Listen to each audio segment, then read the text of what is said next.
Собранието синоќа пред полноќ со 62 гласа ја изгласа новата влада предводена од премиерот Димитар Ковачевски, која ќе има мандат до 2024 година.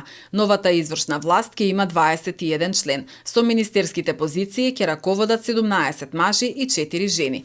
Славица Грковска е назначена за вице-премиерка за борба против корупцијата. Славјанка Петровска ќе го води Министерството за одбрана. Јована Тренчевска Министерството за труд и социјална политика, додека Бисера Костадиновска Стојчевска е нова министерка за култура. На вице-премиерските функции ќе се најдат уште и Артан Груби за политички системи и односи со заедницата, Бојан Маричик европски прашања, Фатмир Битики економски прашања и Джемеил Чупи дијаспора. На своите досегашни министерски позиции остануваат и Оливер Спасовски МВР, Крешник Бектеши економија, Фатмир Бесими финансии, Горан Милевски локална самоуправа, Бујар Османи МНР, Благој Бочварски транспорт и врски и Насер Нуредини животна средина и просторно планирање.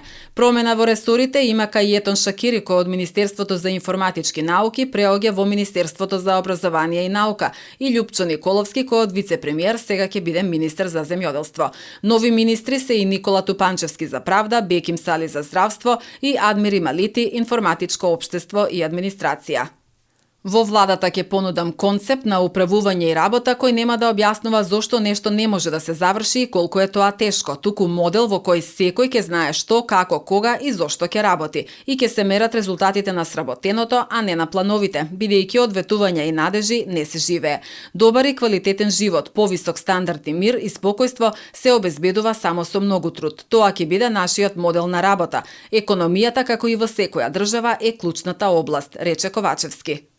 Имаме ретка можност и шанса во период од 2,5 години без изборни потреси, кои секогаш за политичарите најчесто се неоправдано историски, а за граѓаните секогаш оправдано травматични, и да се посветиме на реалните проблеми и животот на граѓаните. Да се посветиме на економијата, на платите и пензиите, на поддршка на компаниите, на енергетскиот развој и на зголемување на вработеноста. Немаме дилеми дека мора подобро и поефикасно да испорачаме резултати во борбата против криминалот и корупцијата, во ефикасноста на администрацијата, која мора да се намали и професионализира, во креирањето на модерен здравствен систем, во образованието на младите. Наша обврска е да не дозволиме младите да бараат авионска карта за надвор, туку да стекнат знаења и работа дома. Имаме обврска, толку години чекање да се придвижиме кон Европската унија.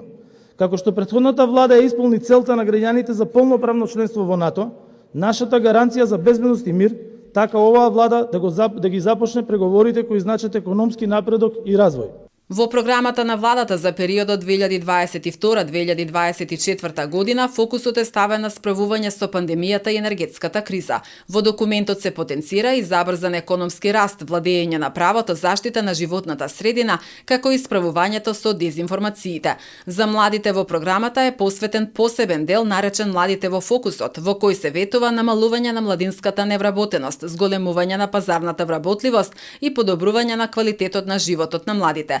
Дел од специфичните мерки на кои ќе се фокусира новата влада се и покривање на придонесите за секое вработено лице до 29 години кое ќе се вработи за прв пат, поврат на персонален данок на доход за сите ново вработени млади под 30 години на нивните сметки, воведување платена работа за студентите во студентските домови, креирање и објавување регистар на млади умови ширум светот и нивно активно вклучување во креирање политики, како и зголемување на бенефициите од Европската младинска картичка.